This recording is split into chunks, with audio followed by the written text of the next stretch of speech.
Hello students. तो आज इस वीडियो में हम यूनिट नंबर 4 स्टार्ट कर रहे हैं, इलेक्ट्रोकेमिस्ट्री फर्स्ट। ओके, सबसे पहले तो कुछ बेसिक्स के बारे में बता देती हूँ मैं। कंडक्टर्स हो गए, इंसुलेटर्स हो गए, टाइप ऑफ कंडक्टर्स हो गए, strong and weak electrolytes, electrolysis, Faraday law of electrolysis, ये सारा जो है बेसिक है, आपके कोर्स का पार्ट नहीं है, इसलिए मैं इसको डिटेल में नहीं बता रही हूँ। इन्हें आप प्रीवियस क्लास में पढ़ के आए हैं और एक बार आप वापस इसे अपनी बुक्स से रिवाइज भी कर लेना, ठीक है। सिलेबस का पार्ट नहीं है, तो थोड़ा सा ब्रीफली मैं इसके बारे में बता देती हूँ कि कंडक्टर्स क्या होते हैं, इंसुलेटर्स वगैरह क्या होते हैं, ठीक है। तो कंडक्टर्स जो है वो पदार्थ होते हैं जो जो विद्युत धारा का चालन करते हैं। ओके, कोई भी विलयन है, उस विलयन में विद्युत का प्रवाह जो है वो आयंस के द्वारा होता है। कब? जब उस विलयन को दो इलेक्ट्रोड के बीच में रखा जाए। जैसे कि नॉर्मली मैं आपको बता दूं, यहाँ पे ये दो इलेक्ट्रोड है। ओके, ये पूरे दो इलेक्ट्रोड लगे हुए हैं। मान लो ये एनोड है, ये आपका एनोड है, ये कैथोड है, और यहाँ पे जो है विलयन रखा हुआ है, ठीक है। अब यहाँ पे आप जो है बैटरी के थ्रू या किसी भी, यहाँ पे आप क्या करते हैं, इलेक्ट्रिसिटी जो है विभवांतर अप्लाई करते हैं इन दोनों इलेक्ट्रोड्स पर। ओके, तो यहाँ पे क्या होगा, जैसे विभवांतर अप्लाई करेंगे, ये विलयन में जो आयंस है वो जो है वो इलेक्ट्रिसिटी को विद्युत धारा का प्रवाह करेंगे, ठीक है। ये मान लो कि माइनस में है और ये है आपका प्लस में। जैसे कि बेसिकली ये प्लस में होता है इलेक्ट्रोलाइटिक सेल में। इलेक्ट्रोकेमिकल और इलेक्ट्रोलाइटिक दोनों सेल में एनोड और कैथोड पर जो चार्ज होता है वो डिफरेंट होता है।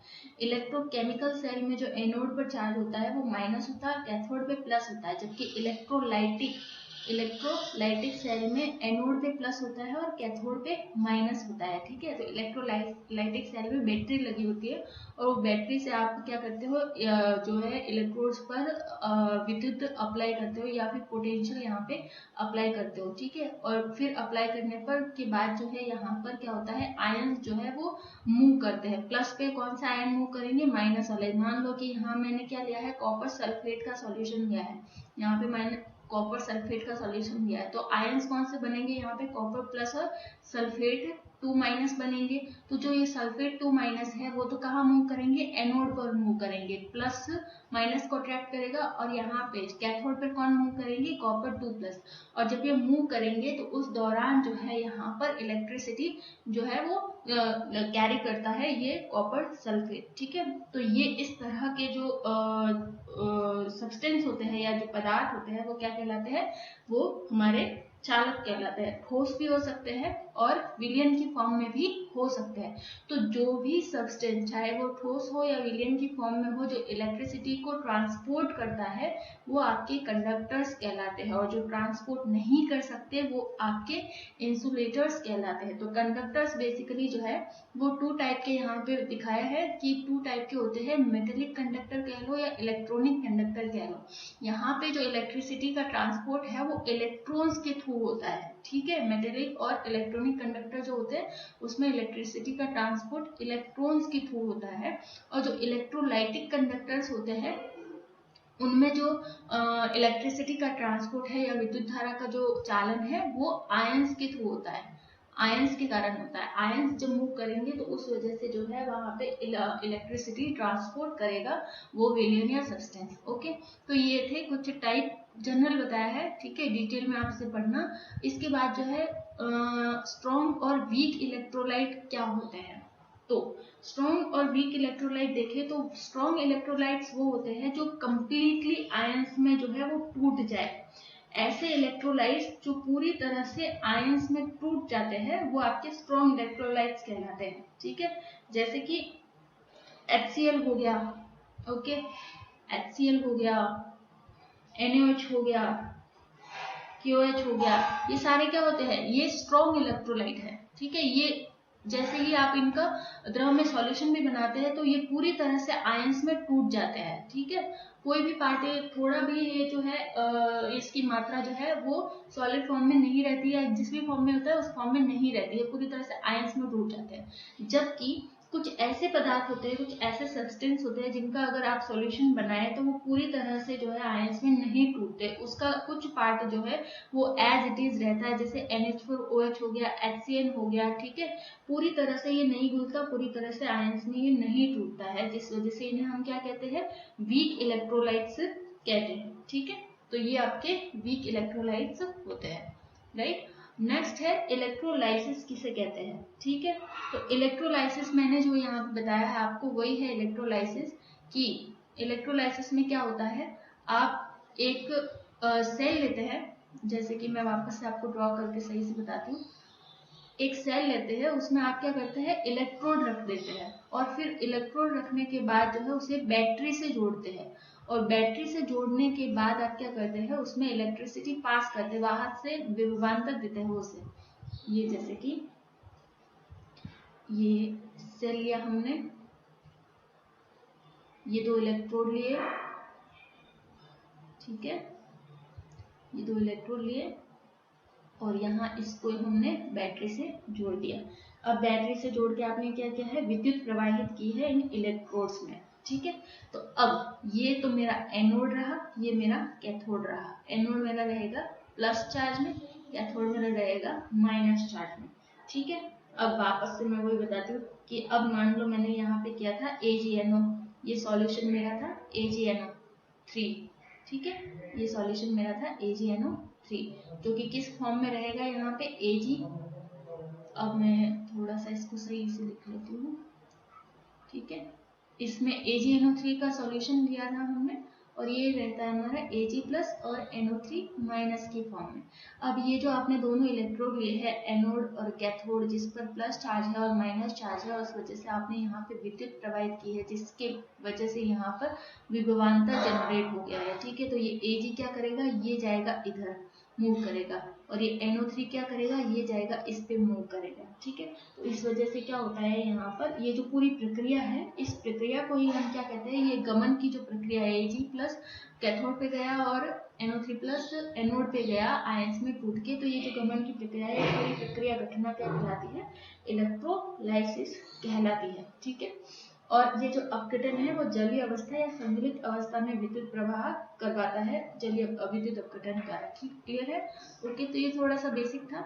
नेक्स्ट देखते हैं हम यहाँ पे कि फैराडेज लॉ ऑफ इलेक्ट्रोलाइसिस क्या होता है। तो फैराडे लॉ को आगे हमने देखा है, 2 तरह की फैराडे लॉ है यहाँ पे। जो फर्स्ट लॉ है उसके अकॉर्डिंग क्या होता है कि जो मास होता है, जो भी सब्सटेंस लिया है, ठीक है, उस सब्सटेंस को जब आपने एक इलेक्ट्रोड से जोड़ा है, मान लो कि ये एक सेल लिया था, ठीक है, यहाँ पे आपने कोई सब्सटेंस लिया है, अब इसमें आपने इसे एक इलेक्ट्रोड में रख दिया, इलेक्ट्रोड को इसमें रख दिया है, ठीक है।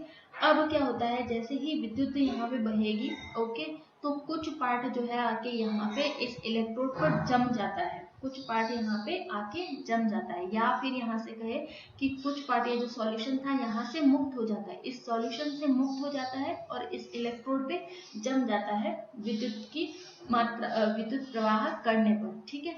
तो वो जो जमा हुआ सब्सटेंस है या मुक्त हुआ सब्सटेंस है, वो किसके प्रोपोर्शनल होगा, वो प्रोपोर्शनल होगा कि कितनी विद्युत यहाँ पे दी गई थी, कितनी विद्युत पास की गई थी, उस पर डिपेंड करता है। पूरी तरह से मास प्रोपोर्शनल होता है यहाँ पे विद्युत की मात्रा की, कितनी प्रवाहित की गई थी, ठीक है। जैसे ही प्रोपोर्शनलिटी का साइन हटता है, यहाँ पे जेड आ जाता है, ठीक है, कांस्टेंट आ गया जेड। जेड यहाँ पे क्या है, जेड बेसिकली यहाँ पे जो है इलेक्ट्रोकेमिकल इक्विवेलेंट है, जेड यहाँ पे क्या है, इलेक्ट्रोकेमिकल इक्विवेलेंट है, ठीक है।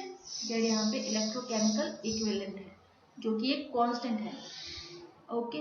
और Q यहाँ, Q क्या है, यहाँ पे विद्युत की मात्रा है, Q यहाँ पे है विद्युत की मात्रा, जो कि किसके बराबर होती है, वो बराबर होती है current into T, current into T, यानी कि टी समय में कितना करंट जो है वो जनरेट हुआ है, वो किसके बराबर होगा, Q के बराबर होगा, ठीक है।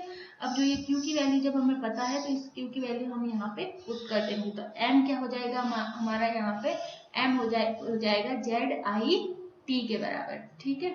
तो इलेक्ट्रोड पर कितनी मात्रा डिपॉजिट होगी, वो होगी ZI T के बराबर।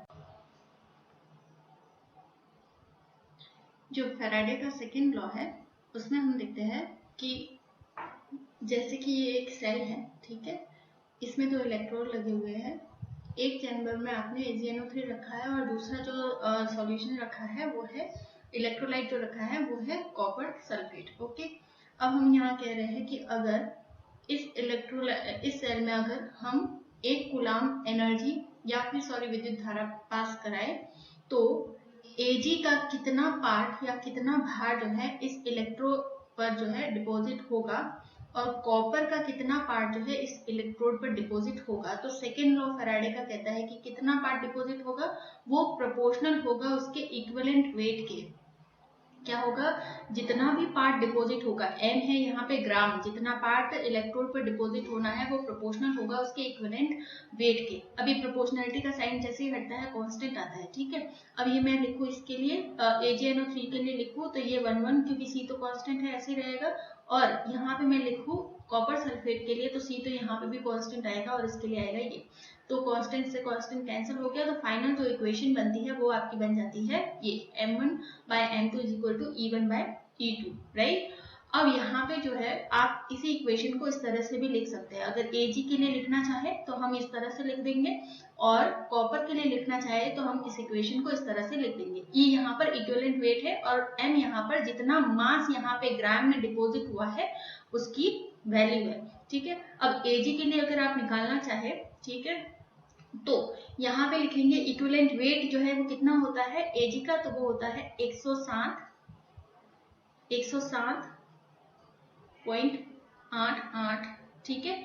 और कितनी मात्रा डिपॉजिट हुई है, 1 कूलाम मात्रा विद्युत प्रवाहन करने पर कितनी मात्रा जो है इलेक्ट्रोड पर डिपॉजिट हुई, Ag की इतनी मात्रा डिपॉजिट हुई, तो ये हम लिख देते हैं यहाँ पे कि इतनी मात्रा भाई डिपॉजिट हुई है, ठीक है। तो जो वैल्यू आती है वो किसके बराबर आती है, 96493 कूलाम के आसपास आती है, ठीक है। सही से लिख देते हैं इसको, 96493 कूलाम, ओके, Ag के लिए। और जब कॉपर के लिए आप ऐसे ही निकालते हैं तो कॉपर के लिए भी यहाँ पे इक्विवेलेंट वेट कॉपर का क्या है, ये रहा इक्विवेलेंट वेट कॉपर का 31.80, तो आप 31.80 जैसे ही लिखते हैं अपॉन कितनी मात्रा डिपॉजिट हुई इलेक्ट्रोड पर 1 कूलाम पास करने पर, तो इतनी मात्रा डिपॉजिट हुई, ठीक है। तो ये आएगा 0.000329 ग्राम। ये किस में आएगा, ये है इक्विवेलेंट वेट और ये है ग्राम में, ठीक है। ये है इक्विवेलेंट वेट और ये है ग्राम में, ओके। तो यहाँ पे लिख देंगे तो ये वैल्यू आएगी 96537 कूलाम, ठीक है। तो इनका अगर एवरेज देखें, हम लगभग देखें तो ये वैल्यू किसके आसपास है, ये वैल्यू है हमारी 96500 कूलाम के आसपास, ठीक है। और यही क्या होता है, इसी को हम 1 फैराडे भी कहते हैं, इसी को हम 1 फैराडे भी कहते हैं। तो 1 फैराडे किसके बराबर होता है, 96500 कूलाम के बराबर होता है। तो यहाँ से क्या पता चलता है कि जब 1 कूलाम जो है विद्युत धारा पास करवाई जाती है तो इसका जो सॉल्यूशन आएगा जो भी, ठीक है, 1 कूलाम विद्युत धारा पास करवाई जाती है तो इतना ग्राम इक्विवेलेंट जो है मात्रा हमें मिलती है डिपोजिशन के केस में, ठीक है। तो ये था फैराडे का सेकेंड लॉ। वैसे आपके सिलेबस का पार्ट नहीं है, बेसिक से जनरल नॉलेज के लिए आपको ये पता होना चाहिए, क्योंकि आगे जो भी पढ़ेंगे ना हम टॉपिक उनमें यूज में आएगा, तो वहां आपको पता होना चाहिए कूलाम क्या होता है, 1 फैराडे क्या होता है, ठीक है, किस तरह से डिपोजिशन को देखते हैं हम, इलेक्ट्रोलाइसिस क्या होता है, स्ट्रॉन्ग वीक इलेक्ट्रोलाइट क्या होते हैं, कंडक्टर्स क्या होते हैं, इंसुलेटर्स क्या होते हैं, ये सारा नॉलेज आपको होना चाहिए, तभी आप कर पाएंगे क्वेश्चन को, ठीक है। चलो नेक्स्ट देखते हैं हम यहाँ पे, अभी हमारा टॉपिक शुरू होता है। ये एक मिनट,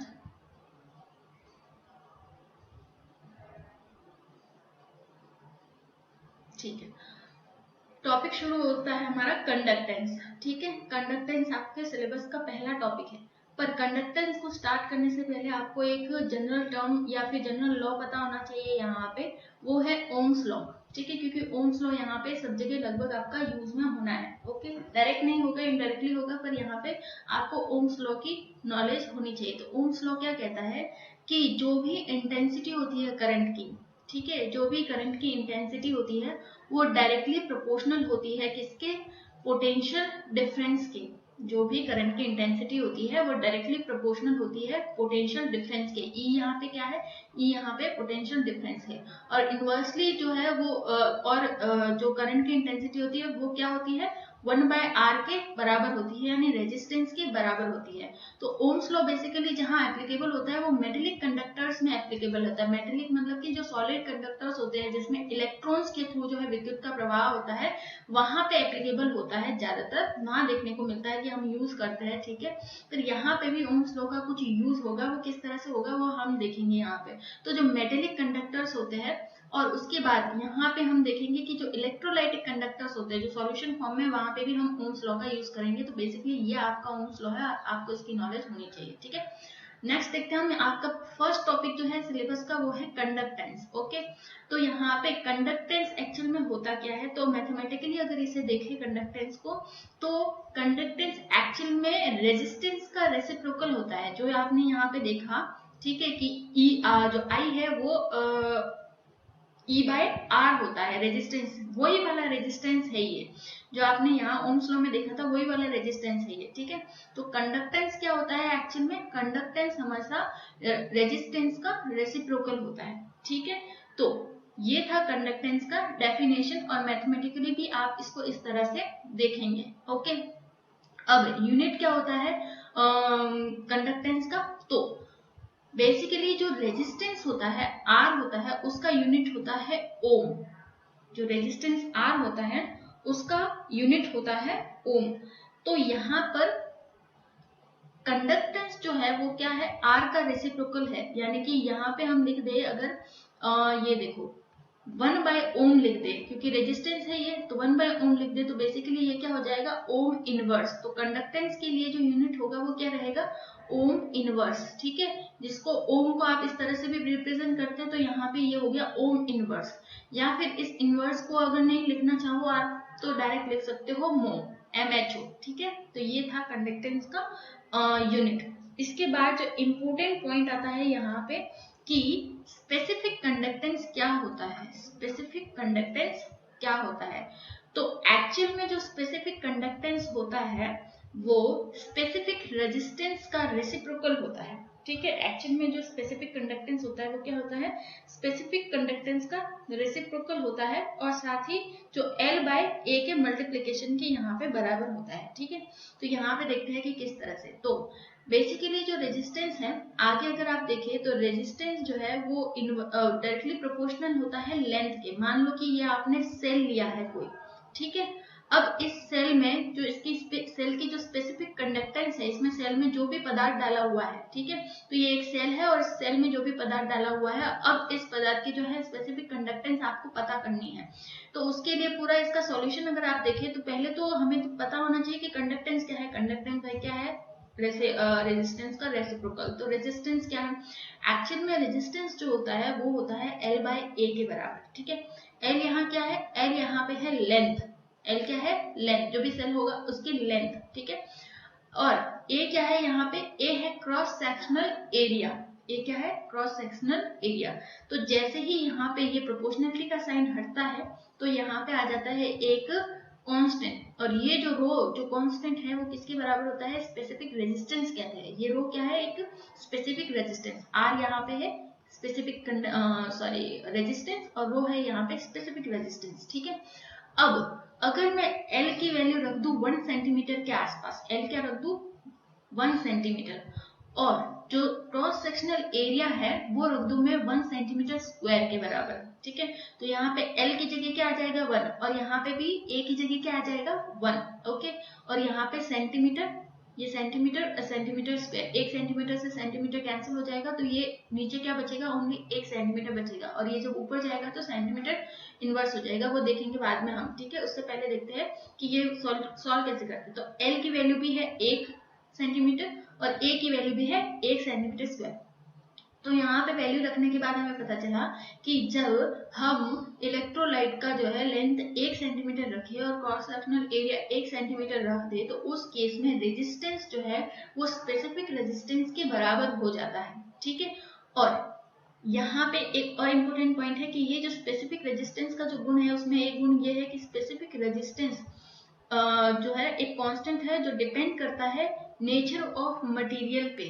ठीक है, मटेरियल कौन सा लिया है आपने, कौन सा इलेक्ट्रोलाइट लिया है, उसकी नेचर पर ये डिपेंड करता है वो। ठीक है, पूर्ण तरह से स्वतंत्र नहीं है।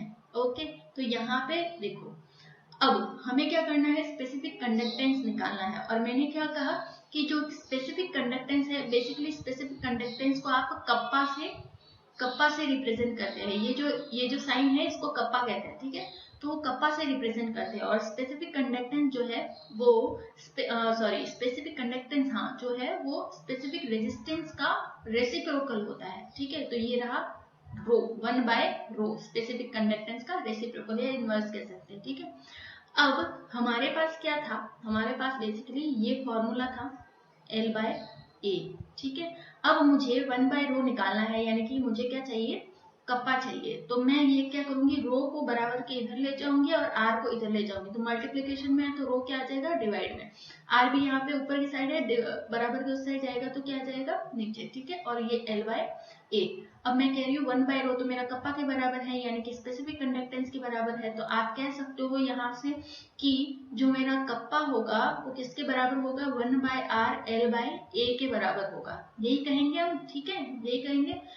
और यहाँ पे जो हमने कंडक्टेंस में पढ़ा है कि कंडक्टेंस हमारा क्या होता है, 1/r होता है। तो इस 1/r को मैं क्या लिख सकती हूँ, कंडक्टेंस लिख सकती हूँ। तो यहाँ पे जो है ये 1/r को मैंने क्या लिख दिया, यहाँ पे कंडक्टेंस लिख दिया। तो ये कप्पा जो स्पेसिफिक कंडक्टेंस है वो किसके बराबर हो गया, यहाँ पे C × L/A के बराबर हो गया है। ठीक है, अब यहाँ पे भी एक स्पेशल बात है कि अगर यहाँ पे भी सेम बात है कि लेंथ में रख दूं 1 सेंटीमीटर और क्रॉस सेक्शनल एरिया जो है सेल का वो रख दूं मैं 1 सेंटीमीटर स्क्वायर, तो ये जो स्पेसिफिक कंडक्टेंस है ये बराबर हो जाती है कंडक्टेंस की। ठीक है, तो ये यहाँ पर भी हम देख सकते हैं। तो यहाँ पे जो मेन फॉर्मूला है वो तो है आपका ये कप्पा, जो ये स्पेसिफिक कंडक्टेंस है, मेन फॉर्मूला इसका यही है कि C × L/A। ठीक है, और हाँ यहाँ पे एक इम्पोर्टेंट बात और बता दूं कि ये जो L/A है ना, ये L/A इसको क्या कहते हैं, सेल कांस्टेंट। इसको क्या कहते हैं, सेल कांस्टेंट। तो L/A हमारा सेल कांस्टेंट होता है। तो अगर आप इसे लैंग्वेज में लिखना चाहे इसी फॉर्मूले को, तो आप लैंग्वेज में इस तरह से लिख सकते हैं।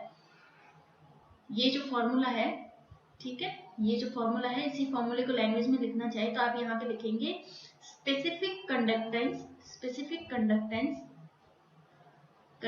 बराबर होता है कंडक्टेंस, स्पेसिफिक कंडक्टेंस बराबर होता है कंडक्टेंस इनटू सेल कांस्टेंट। तो लैंग्वेज में लिखना चाहे तो आप इस तरह से लिख सकते हैं, क्योंकि L/A क्या होता है, सेल कांस्टेंट होता है। ठीक है, चलो अब यहाँ पे डेफिनेशन के रूप में आप यहाँ पे लिख सकते हैं जो स्पेसिफिक कंडक्टेंस है उसको आप कैसे डिफाइन करेंगे कि conductance of conductor having length 1 centimetre and cross sectional area 1 centimeter square is called specific conductance। ठीक है, कोई एक कंडक्टर है जिसकी कंडक्टेंस उस टाइम पे जब उसकी लेंथ 1 सेंटीमीटर हो और cross sectional area 1 centimetre square हो, तो उस टाइम पे उस कंडक्टर की कंडक्टेंस जो है वो स्पेसिफिक कंडक्टेंस कहलाती है। ठीक है, क्लियर ये चीज। ओके, नाउ यूनिट क्या होगी स्पेसिफिक कंडक्टेंस की, तो हम आज तक पढ़ते आए हैं, सीधा सा फॉर्मूला यूज करके आप यूनिट निकाल सकते हैं। जैसे कंडक्टेंस की थोड़ी देर पहले ही हमने देखी कि यूनिट क्या होती है, कंडक्टेंस की यूनिट होती है ओम इनवर्स। तो हमने लिख दिया यहाँ पे ओम इनवर्स। यहाँ पे मैंने बताया था L क्या है, हमने 1 सेंटीमीटर लिया था, तो इसकी L की जो यूनिट है वो है सेंटीमीटर। A की जो यूनिट है सेंटीमीटर स्क्वायर। 1 सेंटीमीटर से 1 सेंटीमीटर कैंसिल हो गया, नीचे क्या बचा, 1 सेंटीमीटर बचा ओनली। ये इसको आप इनवर्स में लिखेंगे अगर, तो आपका जो पूरा यूनिट होगा वो क्या हो जाएगा, ओम इनवर्स सेंटीमीटर इनवर्स।